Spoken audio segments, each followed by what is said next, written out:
మరి మంచి జ్ఞానులు ఈ ప్రార్థనా మందిరంలో ఉన్నారని నేను అనుకుంటున్నా.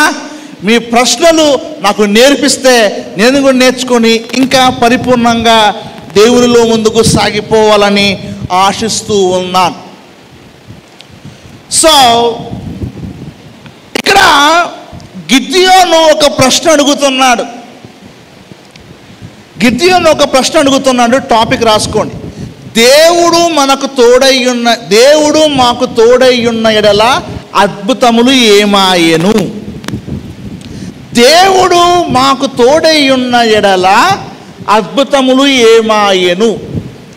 ఇది అంశం ఈరోజు నేను చెప్పాలనుకుంటుంది. సో మొట్టమొదలుగా నేను మిమ్మల్ని చాలా జాగ్రత్తగా గమనిద్దాం. మన జీవితంలో అద్భుతాలు చాలా దేవుడు చేస్తాడు, కానీ అది మీకు కనిపించదు. మీరు కూడా పర్ఫార్మెన్స్ లాగా యేసు ప్రభు 5 రొట్టెలు 2 చేపలు చేసినట్టుగా అదేదో మనం కోరుకుంటూ ఉంటాం. ఈ మధ్య దక్షిణ కొరియాలో, సౌత్ కొరియాలో ఒక సిస్టర్ గారు, మీరు యూట్యూబ్లో చూడండి ఆ విషయం, యేసుక్రీస్తు సముద్రం మీద నడిచాను కనుక నాకు ఆయన విశ్వాసం ఉంది కాబట్టి నేను కూడా నడుస్తాను అని ఆమె వీడియో తీసింది. వాళ్ళ కూతురు వెంట పెట్టుకొని సముద్రంలోకి వెళ్ళింది. కూతురు వీడియో తీస్తుంది. ఈమె ప్రార్థన చేసింది, యేసయ్యా నేను నీ కుమార్తెను, నేను నడుస్తా అని చెప్పి ఆ బోట్లో నుంచి దిగి ఒక కాలు పెట్టింది.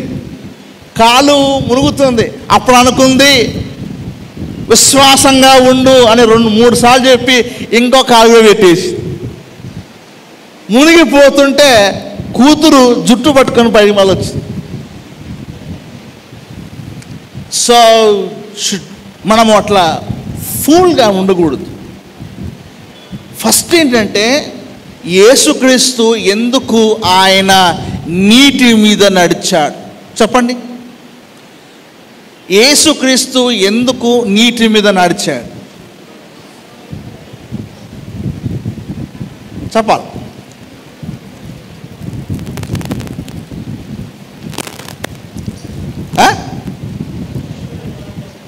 యేసుక్రీస్తు నీటి మీద ఎందుకు నడిచాడు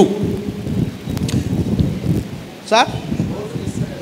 బోటు మిస్ అయ్యాడు కాబట్టి.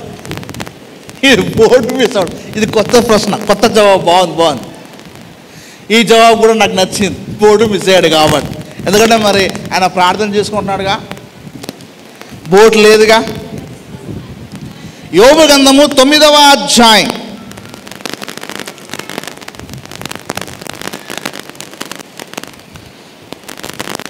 8వ వచనం. ఆయన ఒక్కడే. అమ్మ సిస్టర్ గారు కొంచెం మైక్ వాళ్ళు చదివితే రికార్డింగ్లో చక్కగా వినపడుతుంది. ఆయన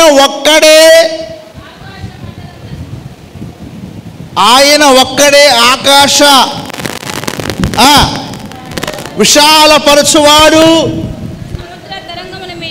సముద్ర తరంగముల మీద ఆయన నడుచుచున్నాడు. సముద్ర తరంగముల మీద ఆయన నడుచుచున్నాడు. అవునా? అంటే దేవుడు మాత్రమే సముద్రం మీద నడవగలడు. అవునా?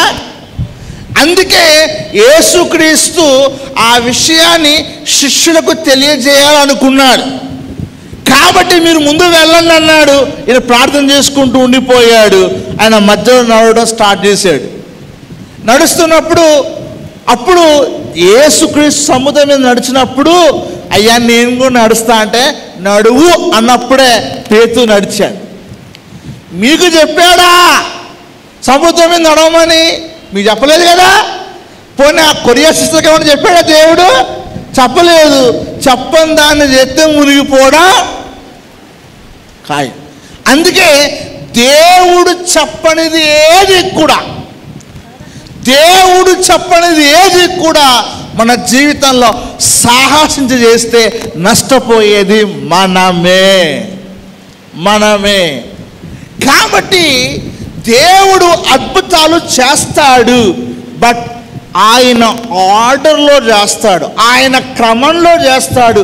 నీ జీవితంలో అద్భుతాలు కావాలి అంటే ఏంటి అనేది మీకు రాబోయే టైంలో మీకు చెప్తాను. గిదియోను